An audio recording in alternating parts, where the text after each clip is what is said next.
नमस्ते साथीहरु, सबैजनालाई स्वागत छ टेक्निकल नेपालमा।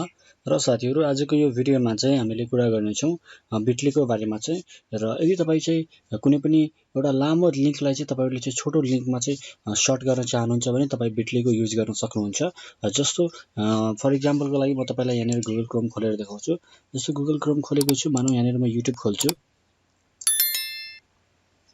र यहाँनिर देख्न सक्नुहुन्छ युट्युब खोलेर यहाँनिर फोटोशप डाउनलोड यो मैले नै बनाएको भिडियो हो। र यसलाई चाहिँ म ओपन गर्छु र देख्न सक्नुहुन्छ यहाँनिर यो भिडियो चलिरहेको छ र यो भिडियोको URL चाहिँ यहाँनिर छ।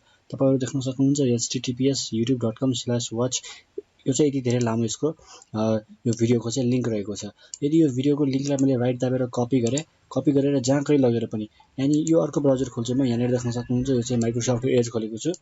यदि त्यो लिंकलाई मैले राइट दाबेर पेस्ट गरेर इन्टर गरे भने देख्न सक्नुहुन्छ जुन भिडियो चाहिँ यहाँनिर प्ले भइरहेको छ र त्यही भिडियो चाहिँ यहाँनिर प्ले हुन्छ। यानी हामीले चाहिँ यहाँनिरको जुन यो भिडियोको जुन लिंक थियो त्यो लिंकलाई चाहिँ यहाँनिर ल्याएर पेस्ट गरिसकेका छौं।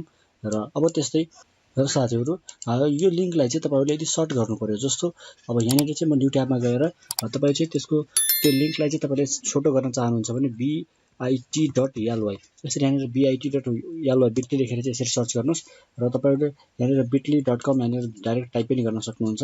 र यसरी bitly.com टाइप गरिसकेपछि यहाँनिर वेबसाइट ओपन हुन्छ। यसरी स्क्रोल डाउन गर्दै आउनुभयो भने यहाँनिर लेखेको छ शॉर्टन योर लिंक भनेर देख्न सक्नुहुन्छ यहाँनिर छ। अब म यो लिंकलाई चाहिँ यहाँनिर राइट दाबेर यसरी कपी गर्छु र कपी गरेर यतातिर ल्याएर यहाँनिर सिम्पली पेस्ट गर्छु र त्यो लिंक चाहिँ मैले यहाँनिर बिटलीमा राखिसकेको छु। अब शॉर्टनमा क्लिक गर्छु। अब देख्न सक्नुहुन्छ त्यो लिंक चाहिँ बिटलीले सर्ट गरेर चाहिँ एउटा अर्को लिंक चाहिँ तपाईहरुलाई दिइसकेको छ। अब तपाईहरुको यो लिंक भन्नु र यो लिंक भन्नु एउटै हो। अब यसलाई म कपी गर्छु र देख्न सक्नुहुन्छ यो लामो लिंकलाई चाहिँ बिटलीले सर्ट गरेर चाहिँ छोटो बनाइदियो। यानी यो लिंकलाई चाहिँ छोटो बनाएर चाहिँ बिटलीले यो बनाइदियो। अब मैले यहाँनिर चाहिँ यो लिंकलाई कपी गरिसकेको छु र अब कपी गरेर म फेरि यहाँनिर अर्को ब्राउजर ओपन गर्छु।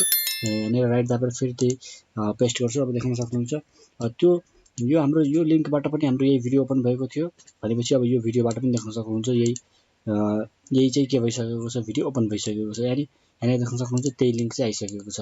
अब तपाईले कसैलाई शेयर गर्नु पर्यो भने यसरी कुनै लामो लिंकलाई पनि छोटो बनाएर चाहिँ तपाईले शेयर गर्न सक्नुहुन्छ। बिटलीको प्रयोग गरेर चाहिँ देख्न सक्नुहुन्छ यसरी bitly.com राख्नु भयो भने। अब यसको लिंक चाहिँ कस्तो किसिमको हुन्छ भने https अनि त्यसपछि यहाँनिर देख्न सक्नुहुन्छ /, त्यसपछि /bitly.com यसरी bitly.ly यसरी चाहिँ पछाडी केही यहाँनिर क्यारेक्टरहरु राखेर चाहिँ एउटा लिंक चाहिँ बन्छ साथीहरु बिटलीको चाहिँ। सो यसरी चाहिँ तपाईहरुले बिटलीको मद्दतले चाहिँ लिंकलाई चाहिँ छोटो बनाउन सक्नुहुन्छ साथीहरु। तपाईले जुन कुनै लिंकलाई पनि छोटो बनाउन सक्नुहुन्छ, यो युट्युबको भिडियोको लिंकलाई मात्रै नभएर जुन कुनै लिंकलाई पनि। र साथीहरु, आई होप मलाई आशा लाग्छ तपाईहरुले चाहिँ यो भिडियोबाट अब कुनै पनि लामो लिंकलाई चाहिँ छोटो गर्न सक्नुहुन्छ होला। यदि तपाईहरुलाई यो भिडियो मन पर्यो भने कृपया लाइक गर्नु होला।